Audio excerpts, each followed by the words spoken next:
Welcome to Torah Today Ministries. My name is Grant Luton. And I'm Robin. And we're here to discuss Torah portion Tzav, Leviticus chapters 6 through 8. And we're not here to discuss it because we completely understand it and are experts over it. But every year we keep chipping away, learning just a little bit more than the year before. And so we just want to share with you the gems we've discovered. It's overwhelming. It's just an overwhelming world, the Torah is. And it stirs up something so deep in me that I just get teary-eyed when I realize that others are joining us at this table, Grant. Yeah. They may know more, they may know less. It doesn't matter. We're here to explore his life-giving word together. That's right. And the whole purpose of the Korban offerings or sacrifices is an invitation to draw near to him. Yes. Draw near. That is the whole point. And we've been in a number of conversations over the past couple of weeks with people. Some familiar with the sacrificial system and Torah and others not. But we keep running up against the same misunderstanding about the sacrifices. So let's just start with this. Clarification. The clarification, yes. A lot of people think, well, the sacrifices, they're utterly obsolete. We don't do them anymore because when Yeshua came, he fulfilled them. So that's done, gone, that's it. Well, it is true that the sacrifices do picture Yeshua. But if that's all you see them doing, you're missing half the picture. Mm-hmm. The half of the picture that is most personal and an application to our own lives. And that application is this.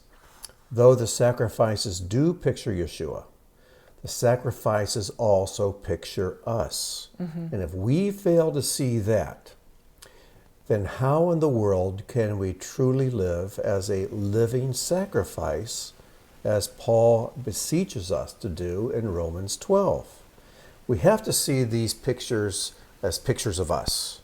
And that's been the thing you and I, Robin, have been talking about It's been all week. A real learning curve for me, even after years of looking at these chapters. And I'm really aware more than ever that when we come to him and draw near to him, it's not enough to just think a thought. There are corresponding deeds that must accompany our thoughts and words in our life if we're really dedicated to him.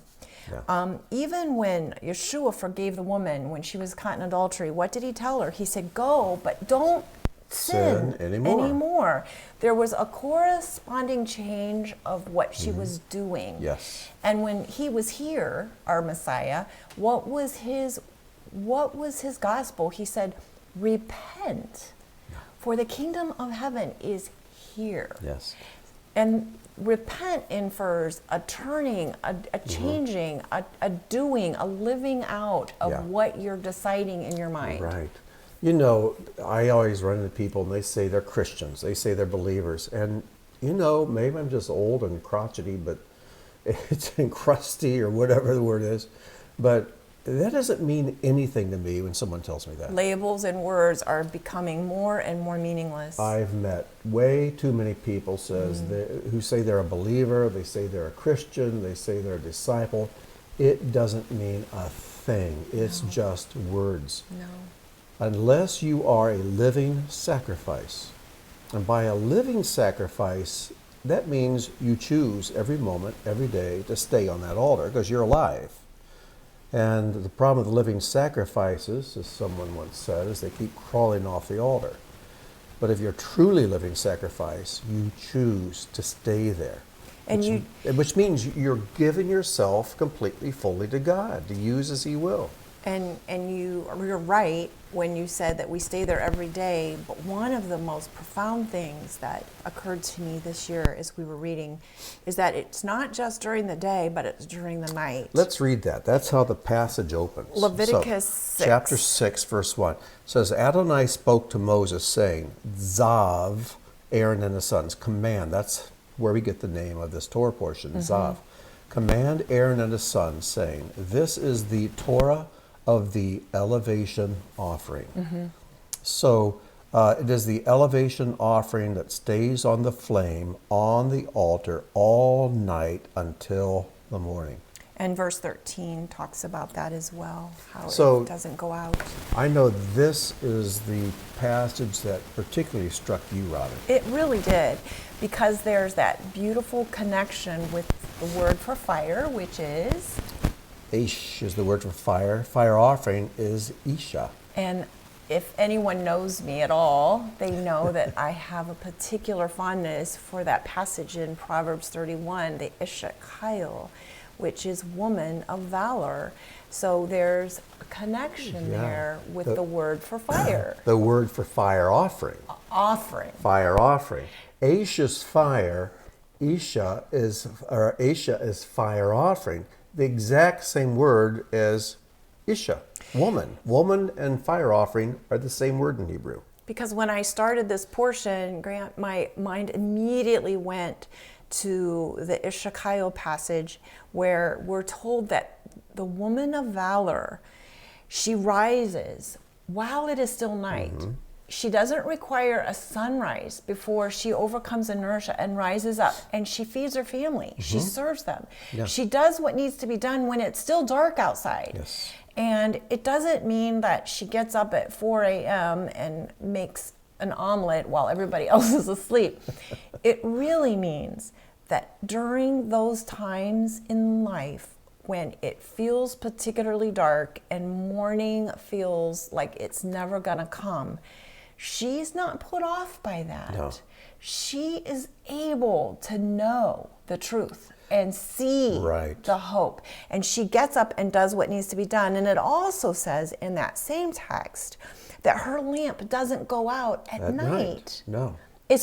It's so beautiful, the connection to that text. She's the living embodiment of the elevation offering. She rises while it's yet night, and the elevation offering, which is called an olah, is from the word Allah, not like Allah, the Right. Muslim prophet, but olah, to go up. It's Right. going up all night long. Well, I love practical wisdom, and I know that the world is in a constant state of darkness until Messiah returns. Yes. But even within that darkness, there are cycles of light and darkness, Yes. physically and spiritually. And during those times of spiritual and emotional darkness, it gets particularly hard to be an overcomer and to rise up and to take the step to do what's right. And sometimes it's just a matter of overcoming that stillness and discouragement. There's a gal named Mel Robbins, and she just gives practical wisdom. And Aish featured some wisdom this week that I found really interesting.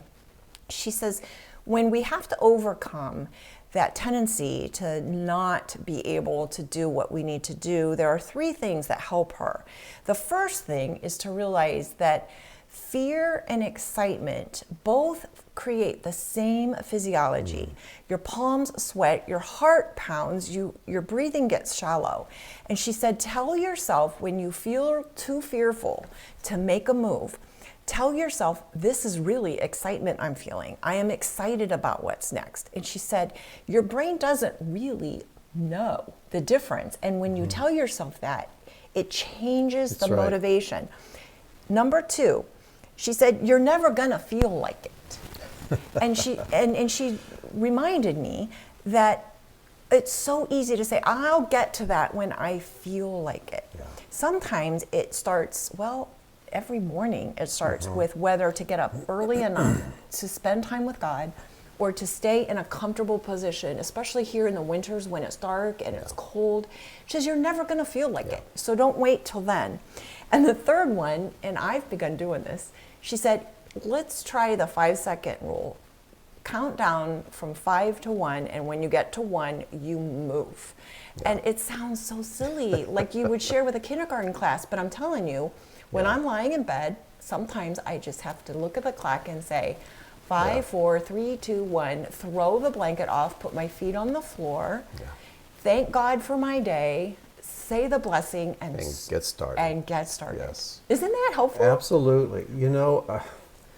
I've had some conversations recently that really made me analyze some things, and I think of individuals I've met, and they simply don't want to move forward spiritually or change anything in their lives. Complacency. It is, but they say, but I just have peace here. I'm at peace. I have peace. I'm comfortable. And they're confusing shalom with complacency.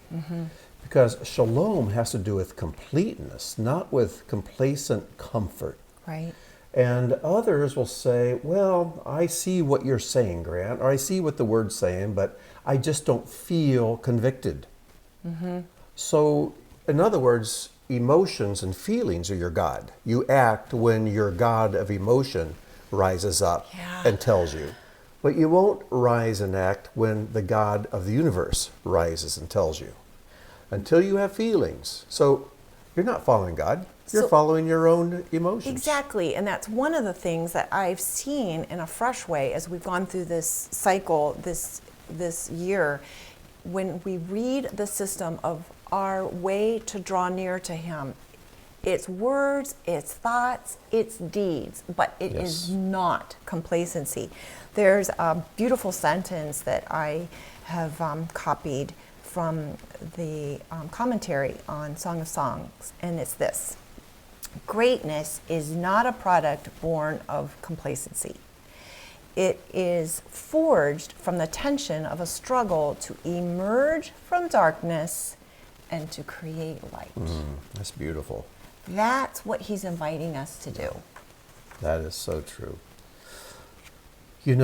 Physically, we really have a mixed emotions about fire. On a cool evening, there's nothing more beautiful and comforting than having a fire in the fireplace or making a campfire. And we love the beauty of the fire. We love the warmth of the fire, the camaraderie we enjoy around the fire, the s'mores that we and the marshmallows we roast on the fire. But get too close and fire is painful and destructive. It'll burn your house down. And yet God is called a consuming fire. And every time we see fire anywhere in Scripture, it's always a picture of God's holy presence. And we're told here in chapter 6, verse 6, a permanent fire, an tamid, a fire that stands permanently, shall remain aflame on the altar. It shall not be extinguished. And it's like God has provided a fire. And unlike Moses, where He says to him, don't come any closer, take your shoes off your feet, there at the burning bush. When it comes to the fire of the altar, He beseeches us, come. This is the place where you and I come into complete contact with one another. And you can't be afraid to offer your bodies as living sacrifices. Right. And it takes courage to do that. Especially, it's a fire that stays all night long. In other words, nobody's watching. So many people, they're happy to serve God and to be humble as long as they have an audience. That isn't real humility and service, though. But picture the tabernacle. It's dark. The priests have all gone home. There's nobody there. And you are that sacrifice that stays on the altar all night long by yourself. And that's what God invites us to do. But when we do that, we arise into His presence. We do. And we truly connect with Him. It's a sweet savor. And those are the people who are the disciples of Messiah. What did He say? If any man will come after me, here's what you do. You deny yourself. You deny yourself. You take up your cross daily and you follow me. What's the cross? It's an implement of death. You die to yourself. And there's no way to arise and draw closer to God unless you leave the self behind. You leave the selfishness behind. We're not our own. We're bought with a price anyway. So we should give God what He's paid for. Well, I mentioned how the woman of valor is able to rise up in the night, but there's a balancing truth here that we have to rest during the night, because the most difficult time for me to be still in his presence and to trust him is when it feels dark. And I want to pull away from him and fix things on my own terms. And the picture that came to my mind also is another woman of Scripture who's literally called the woman of valor. And we're going to be thinking about her a lot in the weeks to come when we're counting the Omer. And that is Ruth. And I pictured her drawing near to her kinsman redeemer in the nighttime, and him saying to her quietly, "You just stay close to me till morning." You just stay close to me till morning, and I've got you covered. And nobody's aware. Nobody's aware. This is between you and I. And when morning comes, I will do what's necessary to demonstrate that I am your redeemer. And wow, what a beautiful picture. Yeah, he wasn't ashamed of her. No. Yeah, not at all. You know, I just keep thinking of Yeshua, who gave himself as a sacrifice for all. And when he was immersed, John the Immerser said, "I immerse you with water, but he immerses you with the Holy Spirit and with fire."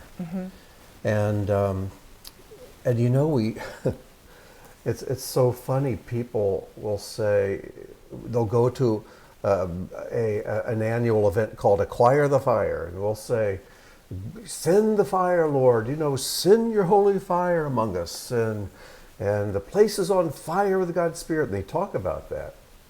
But when it comes to be a living sacrifice and crawling up on that altar, they're just not too keen. Well, the fire that I grew up hearing about was always accompanied by a lot of positive emotions. Yes. And when those positive emotions went away, often the fire the went service went away.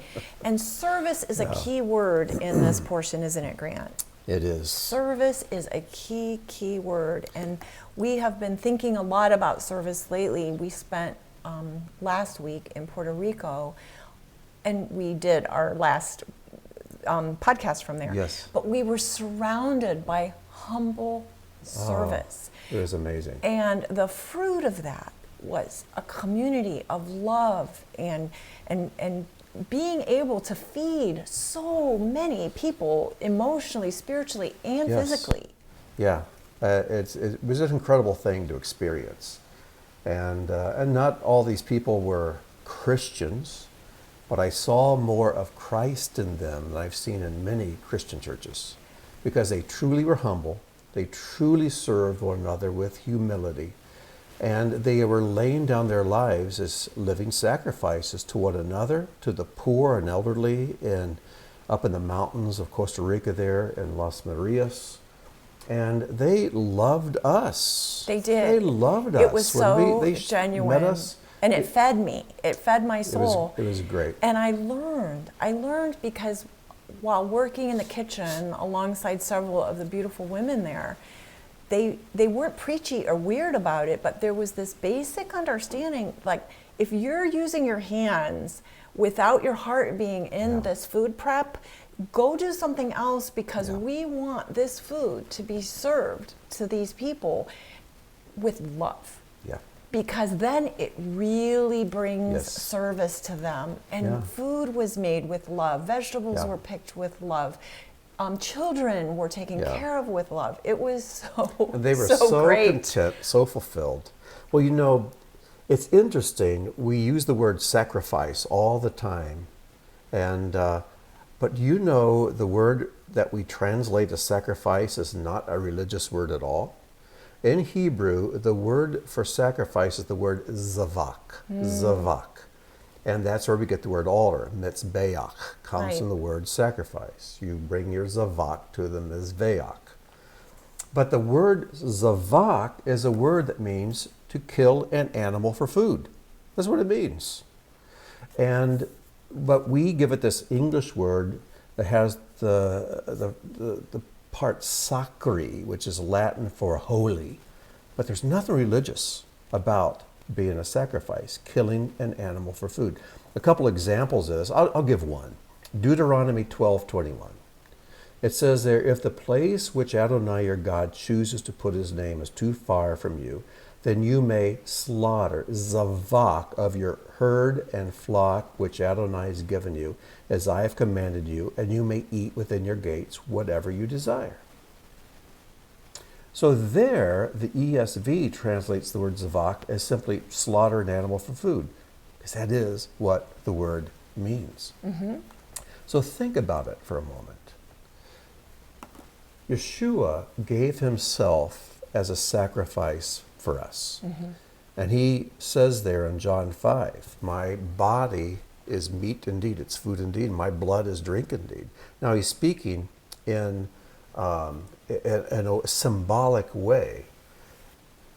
But the thing is, we are to be living sacrifices, which means we give our lives to nourish others. Right. And everything we do should be out of love for God and to build his kingdom, love for one another, to nourish and strengthen others. We are to be a living zavak. In other words, we are giving our bodies and our strength, our energies, our talents, our time to nourish and strengthen the people around us. Our lives only have purpose to the degree we lay them down for others. It's true. And if we let go of our lives, we find them. If we hold on to them, we lose them. So I want my life to matter. I want my life to count. Mm-hmm. But if I hold on to it and I just do with my life what I want to do, it's a waste. So the heart of this whole message of this Korban sacrificial system was God lovingly demonstrating how we can draw near to him. Yes. And then the fruit of that is for us to connect with people Mm-hmm. around us. Right. One of the things that I noticed as I was reading through the portion is that the service that was so significant, and nothing was unimportant. I tend to kind of consider certain service above and below others. Mm-hmm. And when the priest took the ashes outside the camp, there was a certain kind of ritual he went through, even for that duty, because that is just as important as when he was putting the sacrifices on the altar. Well, it's so interesting that, Yeshua was crucified outside the camp. And the writer of Hebrews, near the end of his book, says, let us go outside the camp to him. And after the sun rises and that living sacrifice, or I should say that offering that burnt on the altar all night, when finally the morning comes and there's nothing left to burn, the priest lovingly takes those ashes outside the camp to a holy place. Wow. It's a picture of the resurrection. It's Isn't a picture of a something? life devoted to God. And the priest puts on his special garment. Yes. And he takes the ashes, takes them out to a holy place. Yes. And then he puts them at rest. And it's a place where Messiah dwells, outside the camp. Not just in the sanctuary where the world isn't necessarily seeing and affected by it. Because if we don't take our service outside the quote unquote sanctuary, then the sanctuary becomes a place of ridicule, because the world says, well, how does that help us? Yeah, exactly. Well, one of the words here that really, I've commented on it before in years past, but really came alive to me as I was preparing for this, is it talks about the parts of the offerings that are given to the priest to eat, especially for the peace offerings. Those details, Grant, when it describes all the parts of the animal, it appears at first glance like it's unimportant details.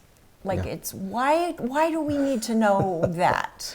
Well, there's nothing wasted. If every jot and tittle has a meaning, then the words certainly do have meanings. But God likes to hide in the details and hide in the text. And he wants us to go to the trouble and take the time. effort to dig them out. But I'm looking in chapter 7, verse 31. It says, the Kohen, the priest, shall cause the fat to go up in smoke on the altar. And the breast, the chest part of the animal, shall be for Aaron and his sons. Then they also are given the right thigh. But I want to talk about what it means by the word breast here, or chest. This is not the word for like a woman's breast. This is just the meat that is on the chest area of the lamb or the offering. And the word there is chazah, chazah. And it's used many times here in Leviticus. But what is really interesting, the first few times this word appears in the Torah, it's a word that means to see. Exodus 18:21 says, this is Jethro giving Moses counsel. It says, furthermore, you shall chazah out of all the peoples able men. Ishkael, these are, okay, who fear God, men of truth, Men those of who valor. hate dishonesty. Right. So you're to see for yourself men. You're to look for these men. Exodus 24:11. This is when they had the covenant meal with God on Mount Sinai. It says, yet God did not touch or stretch out his hand against the nobles of the sons of Israel, and they chazah God. They beheld God, and they ate and drank. And then Psalm 63:2. We were looking at this on Shabbat just 2 days ago. In Psalm 63, David, who never got to go into the temple, his son is the one who built the temple. Solomon built it. But in verse 63:2, he says, thus I have chazah, I have beheld you in the sanctuary, to see your power and your glory. And then when Solomon built his own palace, 1 Kings 7:4, says there were frames in 3 rows, and chazah opposite chazah and 3 tiers, window opposite window. So when you think about this chazah, the chest of the animal is put on the altar, what does that word mean? It means to see. It's a word that's meant to be able to see men, what they're made of, to see God, to see his glory. It is a window. People want to see God and then decide if they want to serve him. No. You give yourself to him first. You're not your own. You're bought with a price. Give God what he paid for. You have to draw near. Draw near. Right. Give yourself to him fully. And then, and only then, can you begin to chazah, to see him, to see people as they are, to have a window into the 99% realm, into the spiritual realm. And But to serve. people who aren't living sacrifices aren't living in the light of that holy fire, and they can't see. And I'm really glad that you brought up that phrase, men of valor. Yes. Because another thing we were talking about on Shabbat together was the whole idea that little boys, they're takers. Yeah. But a boy isn't a man until he becomes a giver. The difference between men and boys, are they givers? And I hate to be negative, but it appears and seems like there are grown-up little boys around us wanting to take from their families, take from their wives, take from their children, in terms of just not serving them, not giving. They come home from work and play video games instead of giving to their family. They're not living sacrifices. They're consumers of other people's sacrifice. Consumers of other people's sacrifice. Yes. And you can't have a marriage with a little boy. As we had a sad conversation with a broken-hearted young woman recently who is married to this guy who is still a little boy. He doesn't give her even the basics in terms of taking care of her. And she's trying to figure out how to make a marriage work. But he needs to become a man and look at ways that he can lay his life down for her. Only then can there be a marriage between people, and only then can there be a marriage between ourselves and our Creator. Yeah, too many men leave one mommy just to marry another. They just want so a mommy, not gross. They don't want to lay down their lives for their wife. They want the wife to lay down her life for me. And that's horrible. There's a saying, you've probably heard it, but we make a living by what we get, but we make a life by what we give. So true. By what we give. Well, I'm looking here and I see our time is gone, but we did want to finish with one last thing here, which circles right around to how you started, Robin. And it is with the inauguration of the priest. Mm-hmm. It's in chapter 8. Right, verse 22. Yeah, and Moses is told to do this very strange thing. It says, then he brought near the second ram, the inauguration ram, and Aaron and his sons leaned their hand upon the head of the ram. He slaughtered it, and Moses took some of its blood and placed it upon the middle part of Aaron's right ear, upon the thumb of his right hand, and upon the thumb of his right foot. In Hebrew, the word for thumb and big toe are the same word. So he has blood on the middle part of the ear, right ear, the thumb, right thumb, and the toe, right big toe. Okay, that just seems weird. That seems weird. So what do you make of that? Well, I only know because I had notes from past years that we've talked about it. And the ear, of course, is hear and obey. Yes. The thumb denotes strength because a hand is useless without a thumb. So your works. To work and to do. And then the toe, of course, is our walk. Yes. And it's just the right one. Because not the left. The right denotes the spiritual. That 99% world. Yes. Walk in it. Walking in the spiritual. So good. Yes. And when we walk in the spiritual, we're automatically going to put our left toe down to the ground as well. And what we do in the physical realm is going to be way more effective. So the physical, the left side should follow the spiritual, the right side. We give our right side to God. The physical follows. And it's a beautiful picture. And we're going to see the same picture coming up again, not with a priest. With the leper. Yeah. Oh, that is so cool. So that is really a little cool. Teaser.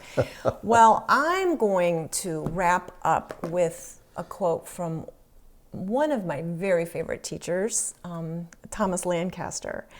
And it's a quote that you included on our newsletter, Grant, but it's beautiful because it really just describes this entire Torah portion. It says, the pyre on the altar is the medium which transcends the world. Whatever is consumed by that fire is elevated to heaven.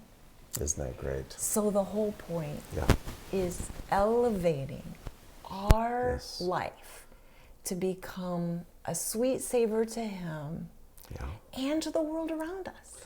And if we have that desire for heaven, that desire for the heavenly realm, if that is strong enough, we're not afraid to step into the fire of the altar.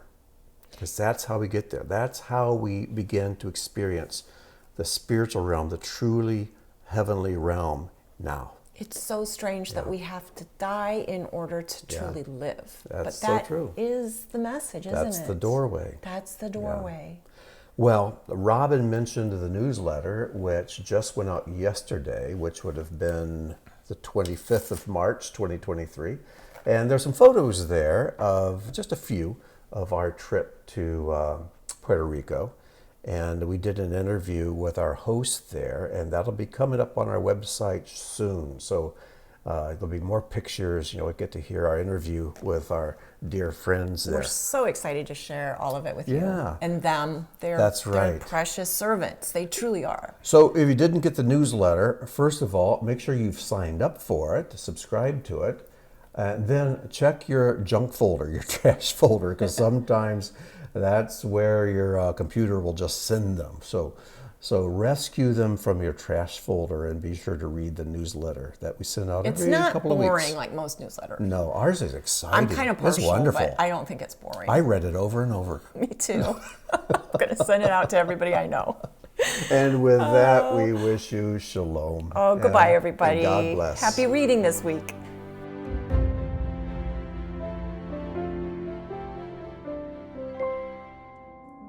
Thank you for joining us for today's teaching. If the work of Torah Today Ministries has touched your life, please consider making a donation or sponsoring an upcoming video. As a video sponsor, you'll have an exclusive opportunity to memorialize a family member, celebrate a special event, or simply support the ongoing creation of similar content. Your tax-deductible contribution helps ensure that our teachings continue to reach all who are longing for truth. Click the link or visit our website to learn more.